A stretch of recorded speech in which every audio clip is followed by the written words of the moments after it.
കേരളത്തെ ഒന്നടങ്കം ഞെട്ടിച്ചുകൊണ്ട് CAG ആ ബോംബ് പൊട്ടിച്ചിരിക്കുന്നു. 262 കോടി രൂപ കാണാനില്ല. മുൻ മുഖ്യമന്ത്രി പറയുന്നു പണം സുരക്ഷിതമാണെന്ന്, പക്ഷെ CAG പറയുന്നു ഇത് നിയമവിരുദ്ധമാണെന്ന്. ആരാ ഇവിടെ കള്ളം പറയുന്നത്? ആരാണ് യഥാർത്ഥ പ്രതി? ഈ 262 കോടിയുടെ മായാജാലത്തിന് പിന്നിലെ ഞെട്ടിക്കുന്ന യാഥാർത്ഥ്യം പരിശോധിക്കാം. നമ്മുടെ CMDRF പ്രളയവും കോവിഡും വന്നപ്പോൾ ജനങ്ങൾ തങ്ങളുടെ സമ്പാദ്യത്തിൽ നിന്നും കുട്ടികൾ കുടുക്ക പൊട്ടിച്ചും നൽകിയ പണം.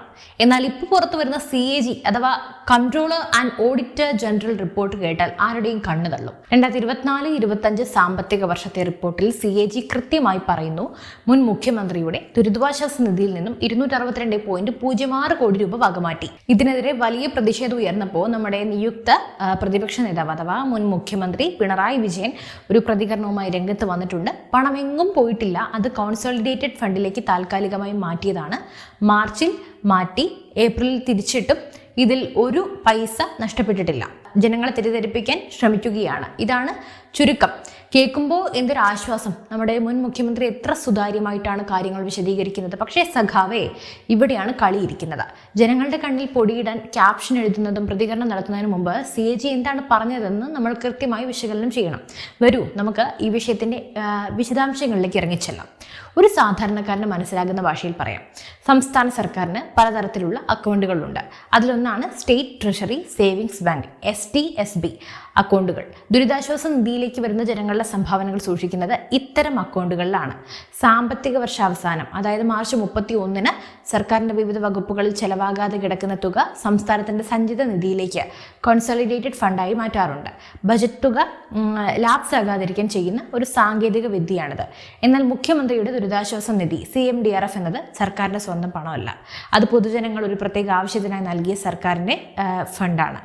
അത് ട്രസ്റ്റ് എന്ന നിലയിൽ സൂക്ഷിക്കാൻ മാത്രമേ സർക്കാരിന് അവകാശമുള്ളൂ. CAG റിപ്പോർട്ടിൻ്റെ 139 പേജിൽ വളരെ ക്ലിയർ ആയിട്ട് പറഞ്ഞിട്ടുണ്ട്, 5 STSB അക്കൗണ്ടുകളിൽ കിടന്നിരുന്ന മുഖ്യമന്ത്രിയുടെ ദുരിതാശ്വാസ നിധിയുമായി ബന്ധപ്പെട്ട് 262.06 കോടി രൂപ പൊതുസംഭാവനകൾ സംസ്ഥാനത്തിൻ്റെ സഞ്ചിത നിധിയിലേക്ക് തിരിച്ചെടുത്തു.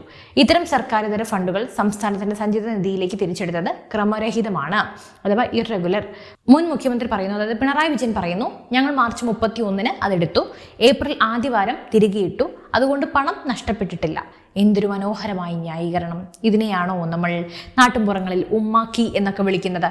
ഒരു ബാങ്ക് മാനേജർ തൻ്റെ ബാങ്കിലെ കസ്റ്റമേഴ്സിൻ്റെ അക്കൗണ്ടിൽ നിന്ന് കുറച്ച് കോടികൾ സ്വന്തം ആവശ്യത്തിന് മാറ്റിയിട്ട് ഓഡിറ്റ് വരുമ്പോൾ ഞാനത് അടുത്ത ആഴ്ച തിരിച്ചു വെച്ചല്ലോ, 1 രൂപ പോലും നഷ്ടപ്പെട്ടിട്ടില്ലല്ലോ എന്നൊക്കെ പറഞ്ഞാൽ പോലീസ് കേസ് എടുക്കാതിരിക്കും. നിയമപരമായി വകമാറ്റാൻ പാടില്ലാത്ത പണം ഒരു ദിവസം ഒരൊറ്റ ആവശ്യത്തിന് വേണ്ടിയെങ്കിലും വകമാറ്റിയാൽ അത് നിയമലംഘനം തന്നെയാണ്. നിങ്ങൾ ഇതിലും വലിയ കാര്യങ്ങൾ ചെയ്തു എങ്കിൽ കൂടെ ധനകാര്യ അച്ചടക്കമില്ലായ്മയാണ്. ഇനി നമുക്ക് ഇതിന് പിന്നിലെ യഥാർത്ഥ സസ്പെൻസ് അടിക്കാം. എന്തിനാണ് സർക്കാർ മാർച്ച് അവസാന വാരം ഈ പണം കൺസോളിഡേറ്റഡ് ഫണ്ടിലേക്ക് മാറ്റിയത് എന്ന്. ഇവിടെയാണ് പിണറായി സർക്കാരിൻ്റെ സാമ്പത്തിക മാനേജ്മെൻറ്റിൻ്റെ പരാജയം മറനീക്കി പുറത്തു വരുന്നത്. സംസ്ഥാനം കടുത്ത സാമ്പത്തിക പ്രതിസന്ധിയിലായിരുന്നു. കടമെടുപ്പ് പരിധി കേന്ദ്രം വെട്ടിക്കുറച്ചു എന്ന് പറഞ്ഞ് കരയുന്ന സർക്കാരാണിത്. മാർച്ച് മാസം കഴിയുമ്പോൾ സർക്കാരിന് കേന്ദ്രത്തിന് മുന്നിലും RBIക്ക് മുന്നിലും തങ്ങളുടെ സാമ്പത്തിക സ്ഥിതി കാണിക്കണം. തങ്ങളുടെ അക്കൗണ്ടിൽ പണമുണ്ടെന്ന് കാണിച്ച് ഫിസ്ക്കൽ ഡെഫിസിറ്റ് അല്ലെങ്കിൽ ധനക്കമ്മി കുറച്ചു കാണിക്കാനും പൊതുകണക്കിൻ്റെ വലുപ്പം ക്രമീകരിക്കാനും സർക്കാർ നടത്തിയ ഒരു അക്കൗണ്ടിംഗ് മായാജാലം മാത്രമാണിത്. അതായത് സ്വന്തം പോക്കറ്റിൽ കാശില്ലാത്തപ്പോൾ കൂട്ടുകാരൻ്റെ പോക്കറ്റിലെ കാശെടുത്ത് സ്വന്തം അക്കൗണ്ടിലിട്ട് ഓഡിറ്റ് കഴിഞ്ഞയുടൻ അത് തിരിച്ചു കൊടുക്കുന്ന തരം താഴ്ന്ന പരിപാടി. മനസ്സിലായല്ലോ? മുഖ്യമന്ത്രി ഫേസ്ബുക്കിൽ പറയുന്നു ഇത് വളരെ സുതാര്യമായൊരു ക്രമീകരണമാണെന്ന്. എവിടെ സുതാര്യം? നിയമവിരുദ്ധമായി പണം വകമാറ്റുന്നതാണോ സുതാര്യത? അക്കൗണ്ടന്റ് ജനറൽ ഈ വസ്തുതകളെ ശരിയായ രീതിയിൽ ഉൾക്കൊള്ളാൻ തയ്യാറായില്ല എന്ന് മുൻ മുഖ്യമന്ത്രി അഥവാ പിണറായി കുറ്റപ്പെടുത്തുന്നു. കഷ്ടം തന്നെ. CAG നമ്മുടെ സർക്കാരിൻ്റെ ഈ കള്ളക്കളി മനസ്സിലാക്കാനുള്ള ബുദ്ധി നിങ്ങൾക്കില്ലാതെ പോയല്ലോ. ഈ സർക്കാരിൻ്റെ കാലത്ത് ദുരിതാശ്വാസ നിധി വിവാദത്തിലാകുന്നത് ഇതാദ്യമായിട്ടല്ല. മുഖ്യമന്ത്രിയുടെ പിണറായി വിജയൻ്റെ ദുരിതാശ്വാസ നിധിയിൽ നിന്നും അർഹതയില്ലാത്തവർക്ക് പണം നൽകി എന്ന കേസ് ഇപ്പോഴും കോടതികളുടെ പരിഗണനയിലാണ്. അന്തരിച്ച NCP നേതാവ് ഉഴവൂർ വിജയൻ്റെ കുടുംബത്തിനും അന്തരിച്ച MLA രാമചന്ദ്രൻ നായരുടെ കുടുംബത്തിനും മുൻ കോടിയേരി ബാലകൃഷ്ണന്റെ പൈലറ്റ് വാഹനം അപകടത്തിൽപ്പെട്ട് മരിച്ച പോലീസുകാരൻ്റെ കുടുംബത്തിനും ഒക്കെ ലക്ഷക്കണക്കിന് രൂപ ദുരിതാശ്വാസ നിധിയിൽ നിന്നും ചട്ടങ്ങൾ ലംഘിച്ച് നൽകിയെന്ന ആരോപണം നമ്മളാരും മറന്നിട്ടില്ല. അന്ന് ഉന്നത ഉദ്യോഗസ്ഥരും മുഖ്യമന്ത്രിയും പറഞ്ഞത് ഇതൊക്കെ പ്രത്യേക കേസുകളാണ് എന്നാണ്, ഒറ്റപ്പെട്ട സംഭവങ്ങൾ. എന്നാൽ ഇവിടെ CAG പിടികൂടിയിരിക്കുന്നത് കോടികളുടെ അക്കൗണ്ട് തിരിമറിയാണ്. നിങ്ങളൊന്ന് ആലോചിച്ച് നോക്കൂ. പ്രളയത്തിൽ വീട് നഷ്ടപ്പെട്ടവരും മാരക രോഗങ്ങൾ വന്ന് ചികിത്സയ്ക്ക് പണമില്ലാതെ വലയുന്നവരും ഒരു അപേക്ഷ കൊടുത്താൽ മാസങ്ങളോളം സെക്രട്ടേറിയറ്റിലെ ഫയലുകളിൽ അത് ചുവപ്പ് നടയിൽ കുടുങ്ങിക്കിടക്കുന്നതാണ് കഴിഞ്ഞ 10 വർഷക്കാലമായി നമ്മൾ കണ്ടുകൊണ്ടിരുന്നത്. വില്ലേജ് ഓഫീസർ മുതൽ കളക്ടർ വരെ കയറി ഇറങ്ങി ചെരുപ്പ് തേയും. അങ്ങനെയുള്ള പാവങ്ങളുടെ കാശാണ് സാമ്പത്തിക വർഷാവസാനം സർക്കാരിന് മുഖം മിനുക്കാൻ വേണ്ടി അക്കൗണ്ടുകൾ മാറ്റിക്കളിക്കുന്നത്. ഇവരൊക്കെ എങ്ങനെ വിശ്വസിക്കും അല്ലേ?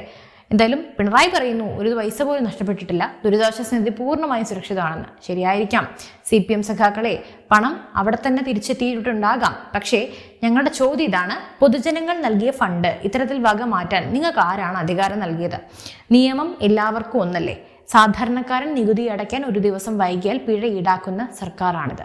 KSRTC ജീവനക്കാർക്ക് ശമ്പളം കൊടുക്കാനോ പെൻഷൻ കൊടുക്കാനോ പണമില്ലാത്തപ്പോൾ ജനങ്ങളുടെ ദുരിതാശ്വാസ നിധിയിലെ പണമെടുത്ത് അക്കൗണ്ട് ബാലൻസ് ഒപ്പിച്ചു നിർത്തുന്നത് ഏത് ധനശാസ്ത്രത്തിന്റെ അടിസ്ഥാനത്തിലാണ്? ഈ റിപ്പോർട്ടിനെ മറയാക്കി രാഷ്ട്രീയ പ്രേരിതമായി ബോധപൂർവം പ്രതിഷേധിക്കാൻ ശ്രമം നടത്തുന്നു എന്നൊക്കെയാണ് പിണറായിയുടെ ആക്ഷേപം. നിലവിലെ ഭരണപക്ഷം രാഷ്ട്രീയം കളിക്കുകയാണെന്ന് തന്നെ വയ്ക്കുക. പക്ഷേ ഭരണഘടനാ സ്ഥാപനമായി CAG എന്തിനാണ് രാഷ്ട്രീയം കളിക്കുന്നത്?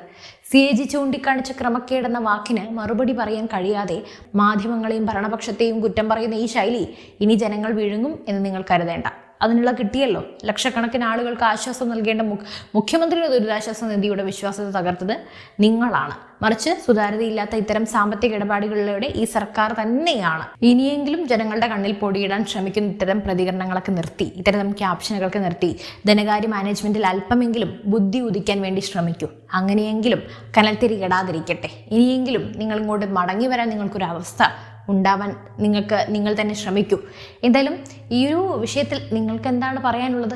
ഈ മുൻ സർക്കാരിൻ്റെ ധനകാര്യത്തിലും അവരുടെ ഇത്തരത്തിലുള്ള പ്രതികരണത്തിലും നിങ്ങൾക്ക് എന്ത് തോന്നുന്നു? എന്തുകൊണ്ടായിരിക്കും ഇവർ ഒരിക്കലും നന്നാവില്ല എന്ന് ജനങ്ങൾ തന്നെ വിധി എഴുതിയത്? ഇനി ഇത്തരത്തിലുള്ള ക്രമക്കേടുകളും ഇത്തരത്തിലുള്ള കാര്യങ്ങളെല്ലാം പരിഹരിച്ച് അവർ തിരിച്ചു വരാൻ സാധ്യതയുണ്ടോ? നിങ്ങളുടെ അഭിപ്രായങ്ങൾ തീർച്ചയായും താഴെ കമൻറ്റ് ചെയ്യൂ. മറ്റു വിഷയമായി വീണ്ടും കാണാം. നന്ദി.